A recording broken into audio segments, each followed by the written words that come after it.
لما تخلص الألحان وعلى الأرض الأوراق وخلاص سبت الأقلام وتعصر كل الكلام. أنا الآن في عمر 84. طبعا يعني قرب المشوار ينتهي والتذكرة صارت في الجيب تقريبا، فأنا واثق أني مرتاح لخدمتي فيما سبق ومطمئن أن في لي مكان عند يسوع، وبحس مرات بفرح أني ألتقي مع الرب وأخلص من أتعاب كثير وأحزان وآلام مرت فيها وتجارب مريت فيها في حياتي. مش خايف من الموت، بحس إنه فعلا لما بتذكر بولس لما بيقول لي اشتهاء أن أنطلق وأكون مع المسيح ذلك أفضل جدا. يعني هي لحظة لقاء مع شخص الرب يسوع المسيح اللي أعطاني الخلاص واللي صار معي كل الطريق خلال الخدمة الماضية. جيد إني أكون مع الرب لما هو بريد. أولادي كبروا، زوجتي ما شاء الله نشكر الله عليها على صحتها. إذا كان الرب دعاني في أي يوم أنا مستعد، وأكيد هناك راح أشوف كثيرين من اللي خدمتهم ومن اللي خدموني، وأتعزى بالعشرة الطيبة مع أولاد الرب. يعني أتوقع معجزات هائلة راح تكتشفها هناك في علاقات مع أشخاص سبقوا وانتقلوا إلى الأمجاد. سوف ينتهي العذاب، نعبر وادي الدموع، وهناك في السحاب سيلاقينا يسوع. في سنة 1979 كنت في مؤتمر مع مجموعة من الأردنيين الخدام، أذكر منهم القسيس فوزي خواجة والأخ إبراهيم عميش، وواحد من الإخوة المصريين قال زوجتي بدها تيجي وتصلي لو أمكن معكم جميعا، ورح توجه صلاتها إلى كل واحد لوحده وإحنا منحنين بالصلاة. هذا الأسلوب أنا بعرفوش، إحنا ما بنمارسه هون، لكن يبدو هناك بس في هيك شيء. فعلا أجت وإحنا ضيوف ونحنين للصلاة، وصارت تصلي القسيس فوزي خواجة كذا كذا كذا كذا كذا، الرب بده يعمل معك، الرب هيك هيك هيك هيك. لما أجت على دوري قالت كلام أنا استغربته، تقول الرب راح يباركك وينشر اسمك على الجبال على ربوع الأرض، اسمك راح مش عارف إيه. أنا بسمع ويعني مش عارف. وحكت مع الأخ إبراهيم عميش كمان كلمات اللي حكته مع الفواز أنا بعرفه صح. أوكي، انتهت الصلاة وشكرنا وطلعنا ورحنا. بعد كم يوم رجعنا للأردن. فمع الأيام لما انتدبت للإذاعة لخدمة الإذاعة وابتدأت تيجي رسائل من مناطق عديدة، صرت أتذكر هذا الاختبار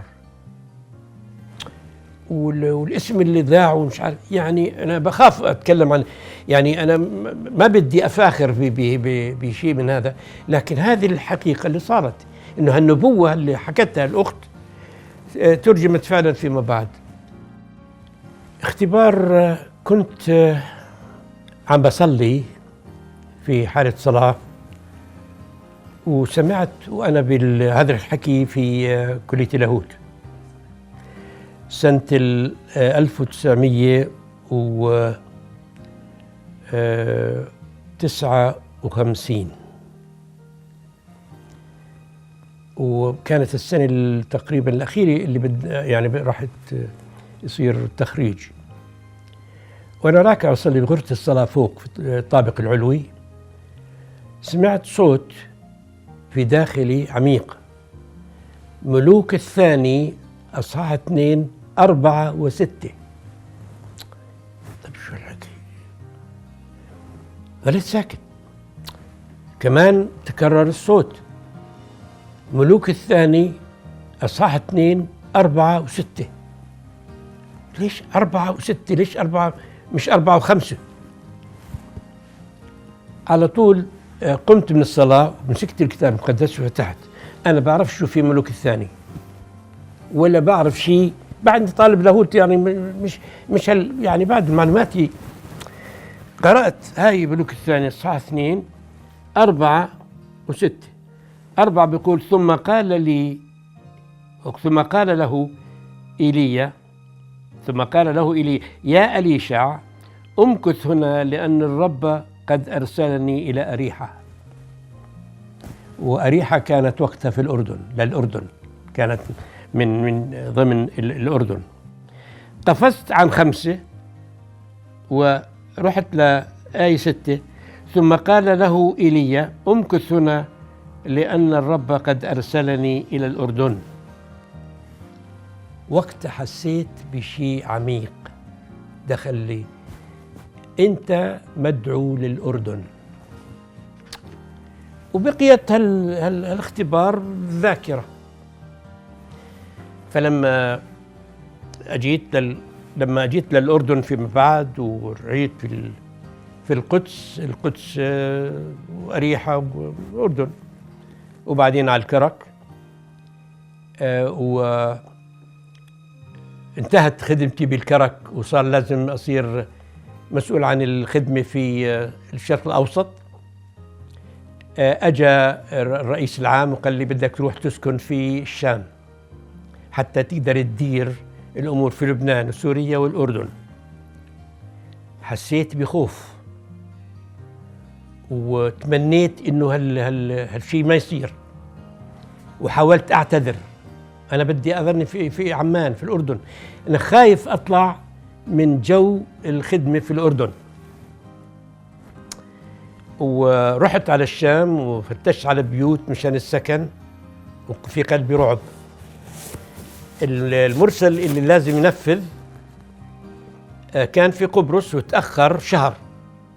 دخلت المدارس الأطفال، كتبت للرئاسة قلت لهم المدارس دخلت وأنا هلا كيف بدي أرحل في وقت أولادي يعني يروحوا متأخرين على يعني بدنا نضمهم لمدارس جديدة وشغلة. لغوا الموضوع. ارتحت لأن حسيت إني أنا مش رح أكسر وصية الرب. أنت مدعو لخدمة الأردن، بالأردن بدك تنطلق في الخدمة.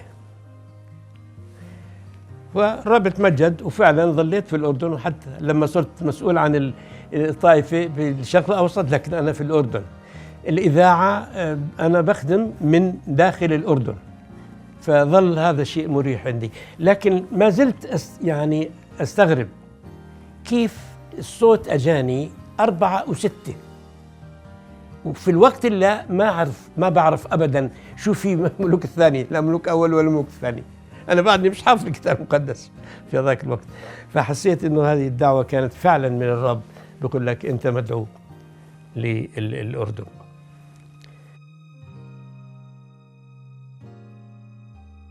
من أكثر الآيات اللي كنت أستعملها وبحبها آية كنت أكتبها على الكتاب المقدس الإهداء لكل واحد من الشباب اللي ذكرتهم في الكرك. والآية بتقول سراج لرجلي كلامك ونور لسبيلي.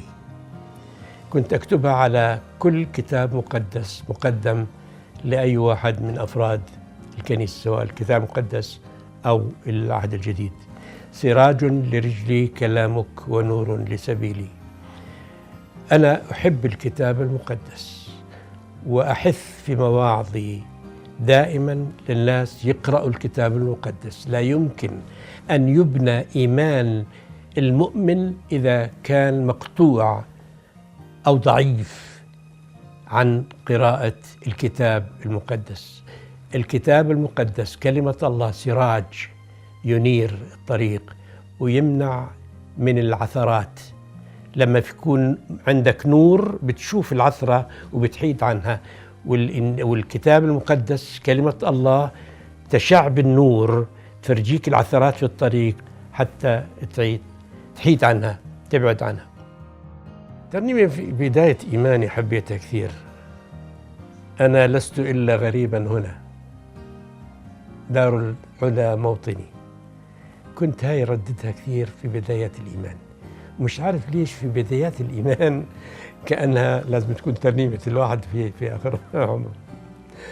كل الترانيم حلوة، ما عنديش ترنيمة يعني كل ما سمعت ترنيمة جديدة بقول رائعة جدا، كأنها أبدع ترنيمة، لكن كل الترانيم رائعات. أنا لست إلا غريبا هنا،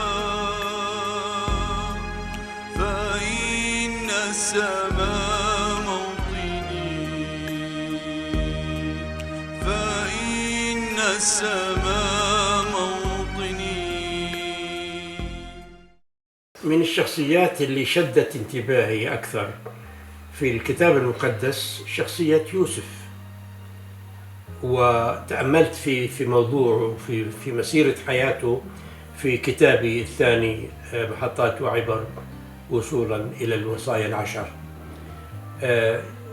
يوسف شخص عجيب، عاش في العهد القديم قبل وجود ناموس وقبل وجود شريعة، ومع ذلك عاش كأنه ابن العهد الجديد.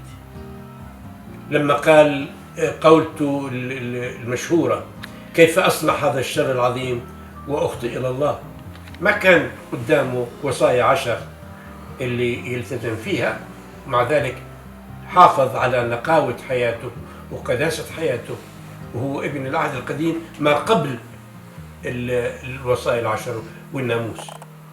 بولس الرسول شد انتباهي جدا وبنى إيماني، جهاده وإخلاصه وطيبه وتعامله يعني شخص عظيم، ومع ذلك كان يعمل اجتماعات صغيرة مع مثلا لما التقى مع ليديا بائعة الأرجوان على جانب نهر مع بضعة سيدات وربحهم، لما بنى إيمان تيموثاوس الصغير وأعتقد عمده يمكن.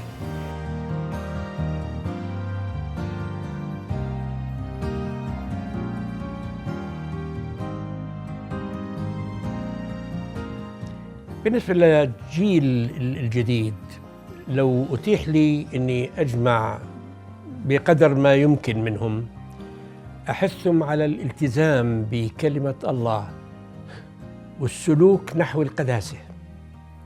القداسة حصانة في حياة أي مؤمن كبير أو صغير. الالتزام بالعلاقة مع الرب، ما تكون الإيمان يعني إيمان هيك تقليدي، أنا تابع لهي الكنيسة أو لتلك، أنا مسيحي، مجرد هيك برخاوة باسترخاء. ضروري الالتزام. أنا كنت في الجندية، والجندي ملتزم دائما، والجندية أخذت من الجندية شيء يعني من عملية الالتزام. فيعني هذا لازم يطبق في حياتنا كروحيين، مش تزمت لكن التزام حقيقي، انضباط بالضبط. في موكب جيش الغالبين سوف أسير يا يسوع، فادي حياتي على الصليب قائد الجيش العظيم. أنا عمار من شمال العراق. كان عندي تواصل مع بابا يعقوب الغالي من الألفينات لما كان يبث برامج في إذاعة حول العالم، برنامج محطات وعبر، فكنت أتواصل معه بالرسائل، وصارت علاقتنا قوية وتطورت إلى أن قدرت أزوره في الأردن، وكانت لي أول مرة سنة 1995، واستقبلنا بحفاوة وبمحبة المسيح. الرسائل كانت تواصلي معه بالرسائل كانت غنية ومفيدة جدا، لكن لما التقينا به شفنا التواضع وشفنا المحبة وشفنا سمات الرب يسوع في حياته ومدى اهتمامه. بابا يعقوب بالنسبة لي كان فعلا أب، كان يتابعني في مرحلة قبل الزواج، كيف أتزوج صح، كيف أخدم صح، كيف أحب صح، كيف أتعامل مع التحديات اللي عندنا في العراق. فوجوده كان جدا مميز وجدا كان بركة لحياتي. رسالة محبة ووفاء للقسيس يعقوب عماري.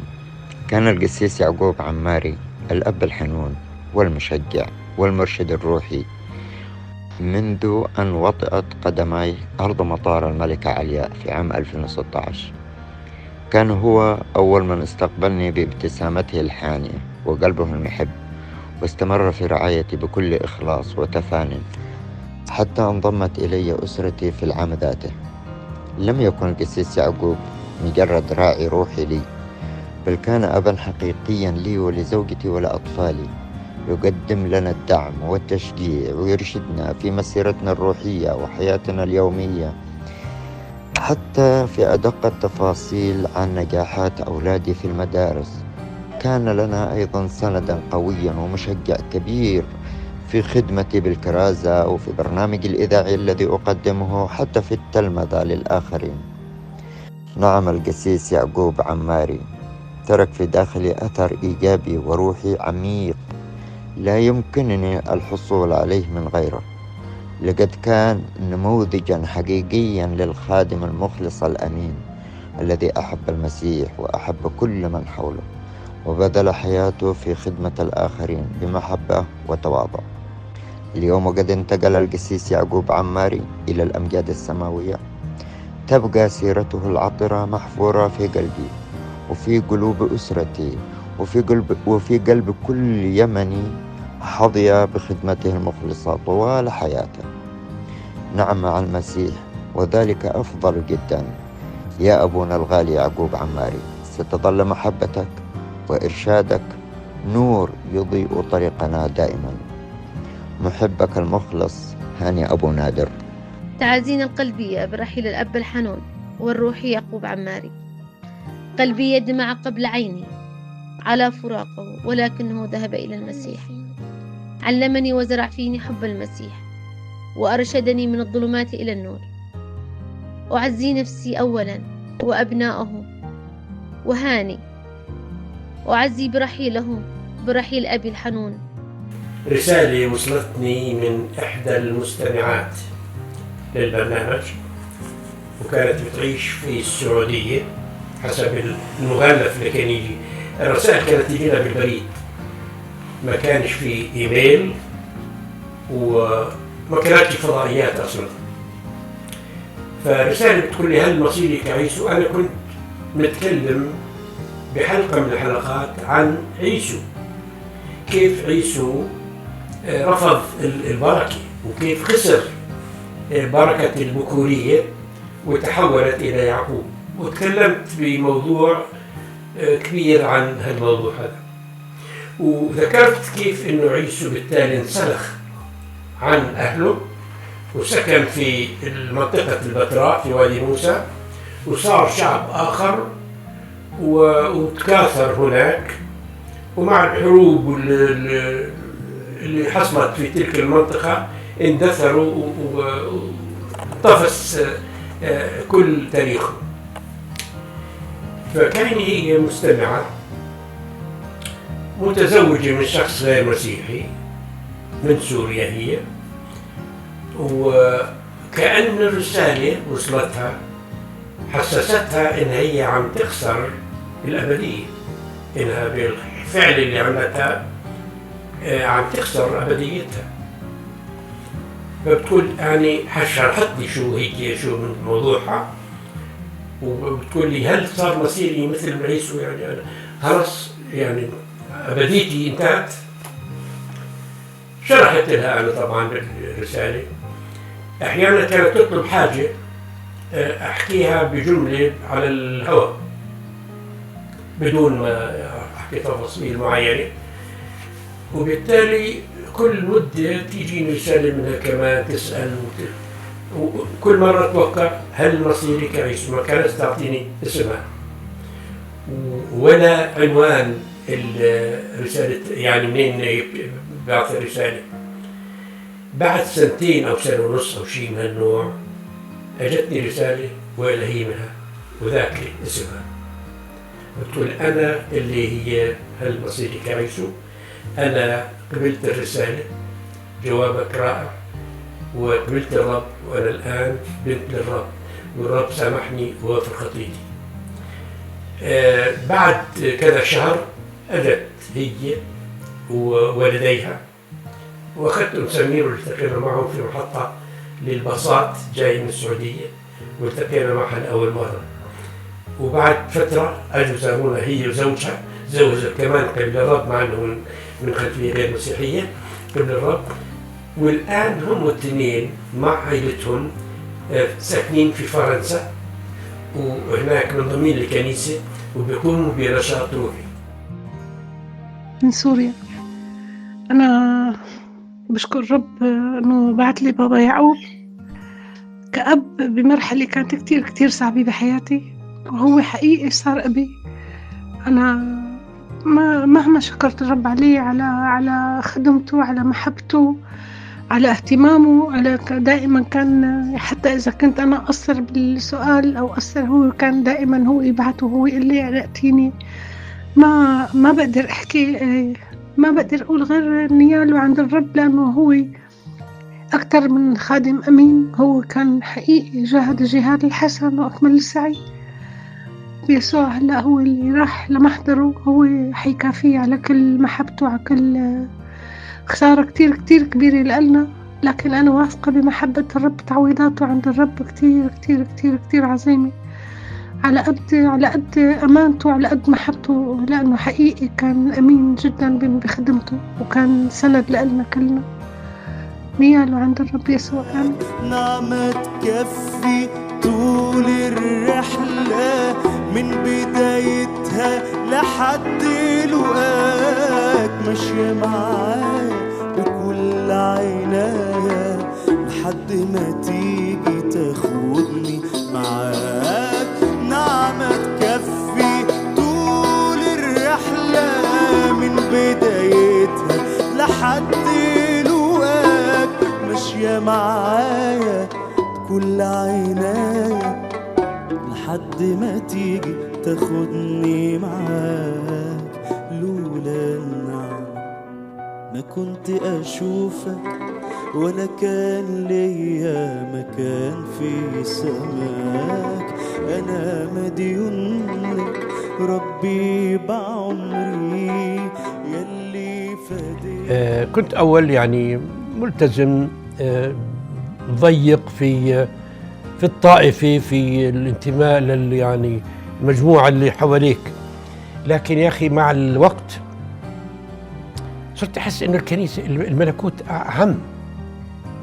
أنا يعني أؤمن الآن من سنين طويلة، أؤمن بوحدة كنيسة المسيح عامة. حتى الطوائف الطقسية اللي بنقول عنها كنائس طقسية فيهم قديسين وقديسات، فيهم رجال خدمة وفيهم ناس علمانيين ملتزمين وبروحوا السماء. لما واحد بينتقل إلى العالم الآخر بيروح لعند يسوع طالما هو عايش بالإيمان. وقانون الإيمان كما أسلفت قانون يوحد جميع الكنائس. فأنا أعتز بملكوت الله الواسع، مش أعتز بفئة صغيرة أنتمي إليها من كطائفة. يعني لو قلت طائفتي أنا الناصريين يمكن يكونوا مليون، مليونين، 3، لكن ليش ما بعتز بالملايين اللي حول العالم كله من مسيحيين من كل الطوائف الأخرى، وأقول هذول كلهم كنيستي، وأنا واحد من هاي الكنيسة الواسعة الانتشار. أنا أدعو كل الخدام إخوتي زملائي القسوس والكهنة من أي طائفة كانوا أن يكون كل تركيزهم على خدمة المسيح بخلاص النفوس. طقوسنا وعاداتنا التي نمارسها سواء في كنائس إنجيلية أو كنائس طقسية، هذه ليست هي بالتالي الهدف، إنما الهدف الذي يريد الرب أن نوصل بشعبنا لخلاص نفوسهم. فكل رجل دين مسيحي قسيس أو كاهن ليكن اهتمامه خلاص نفس الرعية، أن نقودهم لمعرفة الرب في اختبار حقيقي، أن تنفتح القلوب لشخص الرب يسوع المسيح، وأن ينال كل إنسان خلاص نفسه بغفران خطاياه. بالتالي العمر يولي، وعلينا أن ننتقل إلى العالم الآخر مرتاحي البال، لا نقوم بوظيفة في الخدمة الدينية، لكن نخدم الرب بنية حسنة بحيث نربح نفوس، مخلصين من النار، نفوس ممكن تروح للهلاك.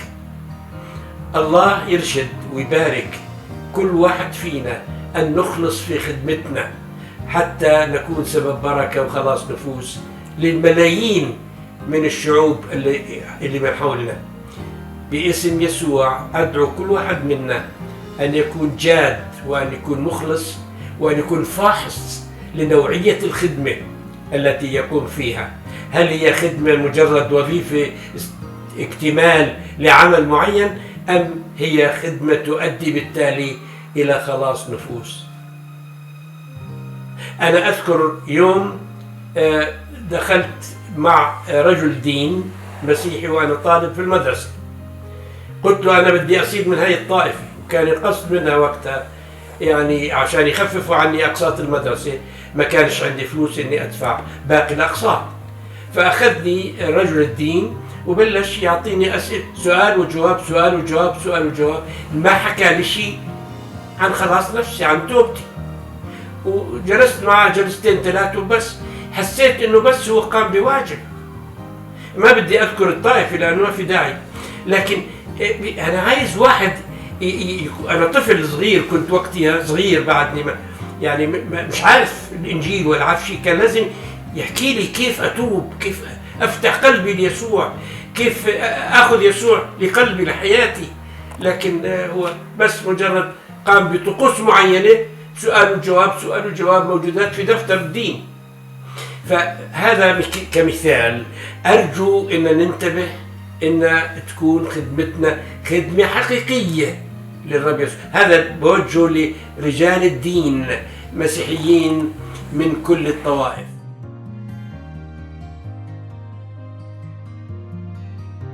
هذه تحية مني باسم يسوع إلى كل أبناء عشيرتي. أرجو من الجميع أن يكونوا قريبين جدا من شخص الرب يسوع المسيح، وأن لا تشغلنا قضايانا العشائرية وانتماءاتنا العشائرية، لا تشغلنا عن حب يسوع والطاعة لكلمة الله في الإنجيل. أرجو من كل واحد من أقاربي أن يكون الإنجيل ممارس بالقراءة في كل بيت، في كل واحد منكم. ما أحسن أن يكون انتماءنا للمسيح أقوى من أي انتماء آخر في الحياة. لا يكفينا أن نكون نحن مسيحيين وإننا من عشيرة مسيحية، لكن انتماءنا يجب أن يكون أولا وأخيرا انتماء لشخص الرب يسوع المسيح. هل تقرأ الإنجيل؟ هل تذهب إلى كنيسة تفسر لك كلمة الله؟ يا ريت إنه كل واحد منا يراجع نفسه ويشوف وين علاقته بشخص الرب يسوع المسيح. هل هي علاقة سطحية، مجرد إني أنا معمد وأنا صغير وأنا بنتمي لهاي العشيرة المسيحية وأنا بعيد الأعياد المسيحية؟ هذا ما بيكفينا. لازم يكون في اختبار شخصي، لحظة معينة فيها أنت ارتبطت بشخص الرب يسوع المسيح، كما حصل معي قبل عشرات السنين حين فتحت قلبي ليسوع. قلت يا رب يسوع تعال اسكن في قلبي، سامحني على كل الماضي، اغفر خطاياي. وبهذيك اللحظة صار في فرح في قلبي وتغيرت حياتي، ما عدتش عايش زي ما كنت عايش في السابق. فأرجو من كل واحد من أقاربي الذين أحبهم أن يكون لهم هذا الاختبار، يبقوا في كنائسهم لكن يكون ارتباطهم بشخص يسوع هو السائد على كل شيء. وصيتي لأبنائي، لأحفادي، لعائلات أبنائي أن يراقبوا أنفسهم ليعيشوا للرب يسوع المسيح. أنتظر أن أراهم في المجد. بعز علي أني أشوف أحد من الأحفاد أو عائلات أبنائي ما يكونش معي في المجد. بدنا نكون سوا مع يسوع في مجده في ملكوته، طائعين للرب يسوع في حياتنا هنا على الأرض، منتمين لكنيسة المسيح، مخلصين في إيماننا، سالكين السلوك المسيحي الحقيقي حتى نضمن الحياة الأبدية ونلتقي هناك. قد أسبقكم وتأتوا ورائي بعد عمر طويل. بالتالي بدنا نكون جميعا كعائلة مع يسوع في المجد. لدي رسالة لكل شخص غير ملتزم بالإيمان المسيحي، سواء مسيحي اسمي أو غير مسيحي. ما إلك خلاص إلا في المسيح، لأن الكتاب يقول ليس بأحد غيره الخلاص، لأن ليس اسم آخر قد أعطي بين الناس به ينبغي أن نخلص. فلكي تضمن أبديتك عليك أن تقبل الرب يسوع المسيح سيد على حياتك. اقرأ الإنجيل وتعلم منه الكثير لكي تضمن حياة أبدية بعد هذه الحياة.